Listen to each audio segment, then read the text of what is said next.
주님께서 광야에서 야곱을 찾으셨고 짐승의 울음소리만 들려오는 황야에서 그를 만나 감싸주고 보호하고 당신의 눈동자처럼 지켜주셨다. 마치 독수리가 그 보금자리를 뒤흔들고 새끼들 위에서 퍼덕이며 날개를 펴서 새끼들을 받아 그 날개 위에 업어 나르듯이 주님께서만 홀로 그 백성을 인도하셨다. 다른 신은 옆에 있지도 않았다. 주님께서 그 백성에게 고원지대를 차지하게 하시며 밭에서 나온 열매를 먹게 하시며 바위에서 흘러내리는 꿀을 먹게 하시며 단단한 바위에서 흘러내리는 기름을 먹게 하셨다.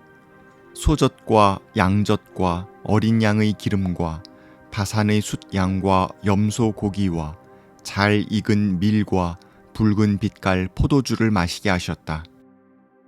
그들이 기진맥진하고 갇힌 사람도 노인 사람도 하나도 남지 않았을 때에 주님께서는 당신의 백성을 심판하시고 당신의 종들을 불쌍히 여기실 것이다. 그러나 이제는 알아라. 나 오직 나만이 하나님이다. 나 밖에는 다른 신이 없다. 나는 죽게도 하고 살게도 한다. 나는 상하게도 하고 낮게도 한다. 아무도 내가 하는 일을 막지 못한다. 모든 나라들아, 주님의 백성과 함께 즐거워하여라. 주님께서 그 종들의 피를 흘린 자에게 원수를 갚으시고 당신의 대적들에게 복수하신다. 당신의 땅과 백성이 지은 죄를 속하여 주신다. 신명기 32장 10절에서 14절, 36절, 39절, 43절 말씀. 신명기 32장은 모세의 노래입니다. 모세가 죽기 전 이스라엘 백성들에게 노래를 불러준 이유는 분명합니다. 노래를 통해 민족의 이야기를 대대로 전승하여 그들이 하나님을 만나고 돌보심을 받았던 시절을 기억하고 하나님을 배반했던 역사까지 마음에 새겨 새로운 세대들도 어떻게 살아가야 할지를 배우고 익히라는 뜻입니다. 어려운 시절이 닥쳐왔을 때 후손들이 이 노래를 다시 부르며 그 난관을 극복할 수 있도록 그들을 대비시키고 있는 셈입니다. 노래의 첫 부분에서 모세는 하나님께서 야곱의 후손을 직접 선택하셨다고 고백합니다.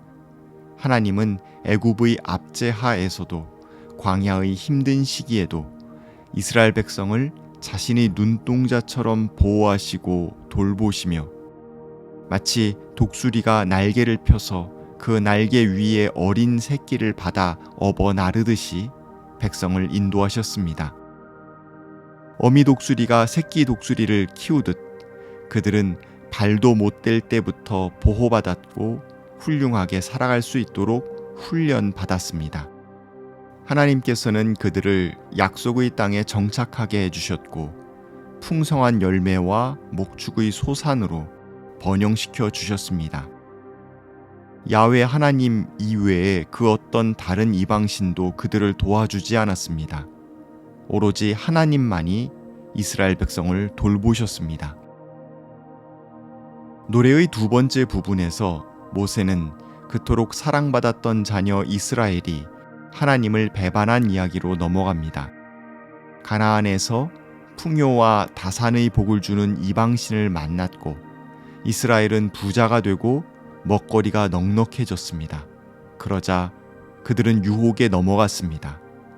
그들은 하나님을 잊었습니다. 기억의 노래에서 망각이라는 주제는 치명적입니다.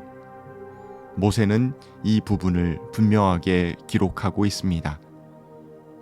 노래의 세 번째 부분에서 야훼 하나님은 이제 배반한 백성을 심판하십니다. 농작물의 파괴, 강대국의 침략, 전쟁의 끔찍한 화, 질병의 창궐, 들짐승의 공격 등등 이스라엘 공동체 구성원은 극심한 혼란에 처하게 될 것이며 다양한 원수들을 통해 자기 죄에 걸맞는 벌을 받게 될 것입니다. 세상 모든 사람들의 기억에서 이스라엘을 완전히 소멸시키려 하셨으나 하나님은 원수들이 자기가 쟁취한 승리라고 자랑하는 것이 보기 싫어 이스라엘을 전멸시키지는 않겠다고 하십니다. 하나님의 계획은 비밀스러워서 다 알 수 없습니다. 다만 하나님은 자비와 긍휼로 이 땅의 백성을 다스리십니다. 그래서 주님께서 이 기진맥진한 백성을 불쌍히 여기실 때가 옵니다. 하나님은 고아와 과부와 나그네와 같은 보잘것없어 도움도 받지 못하는 연약한 이들을 그냥 내버려 두시지 않으시기에 그들에게는 새 희망의 길이 열립니다. 교만하고 불순종하던 백성이 심판 가운데 무기력하게 되고 도움받을 곳 없이 홀로 남겨지게 되자 하나님은 그들을 여전히 당신의 백성으로 여기시며 당신이 손을 내미십니다. 그들을 구원하고 보호하는데 당신의 힘을 사용하십니다. 백성이 자기의 죄를 이겨내도록 도와주십니다. 모세의 노래는 신실하지 못한 이들을 향한 하나님의 심판과 정죄로 끝마치지 않습니다. 하나님께서 그들을 불쌍히 여기시며 이 백성을 위한 공평과 정의를 회복하시고 그들에게 새로운 살 길을 열어주심을 선포하며 기쁨의 찬양으로 마지막 단락을 맺고 있습니다. 이 노래와 이후의 축복을 끝으로 모세는 역사의 무대에서 사라집니다. 지도자를 잃은 백성을 위해 참 지도자였던 모세는 이 노래를 준비한 것입니다. 백성은 모세의 노래를 배우고 이후 야훼 하나님의 신실함을 저버리는 짓을 했을 때 이 노래를 다시 부름으로써 그들이 어떻게 실패했고 그들이 어떻게 되돌아가야 할지를 깨닫게 될 것입니다. 부모 세대는 자녀들에게 하나님께서 그들을 위해 행하신 이적과 기사, 심판과 용서, 구원을 가르쳐서 기억하게 해야 합니다. 노래를 반복적으로 부르며 이 노래가 세대를 넘어 전달될 때 모세의 얼굴을 알지 못하는 후손들까지도 이 노래를 통하여서 참된 삶의 길 안에 서게 될 것입니다. 출애굽의 역사로부터 세월이 한참 지난 후에도 하나님의 은혜를 망각한 자들을 위해 이 노래는 준비된 것입니다. 조상들을 신실하게 돌보시고 역사를 공평하게 이끄신 하나님을 이 노래를 통해 기억하도록 그들을 소환하고 있습니다.